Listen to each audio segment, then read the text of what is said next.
Firstly, I would like to say that I am grateful that I once again have been able to get an opportunity to have my faith in our courts. And I remind everyone that I was born in South Africa.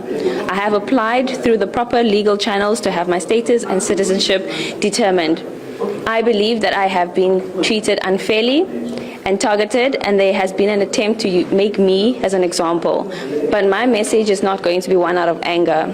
South Africa is governed by the rule of law, and we should not allow xenophobia and misinformation to determine how people are going to be treated. We should all be guided by the spirit of Ubuntu.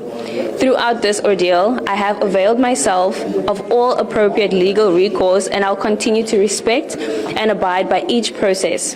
Finally, I would like to thank my family, friends, supporters, and my legal representatives for their unwavering support and commitment to my case. Thank you.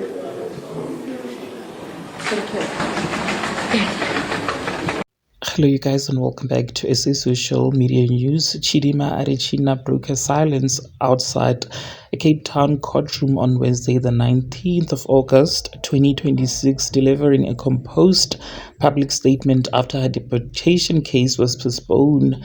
Standing before a bank of branded microphones, she addressed the media in a measured, formal tone, saying her words came without anger. The judgment in her citizenship and deportation case has been postponed to the 27th of February 2027, meaning Chidimma remains a free woman while the review process continues. I believe that I've been treated unfairly and targeted, and that there has been an attempt to make me an example, she told reporters. South Africa is governed by the rule of law, and we should not allow xenophobia and misinformation to determine how people are going to be treated. We should all be guided by the spirit of Ubuntu.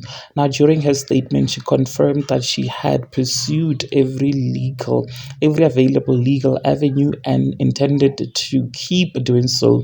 Throughout this ordeal, I have availed myself to all appropriate legal recourse, and I'll continue to respect and abide by the process, by each process, she said.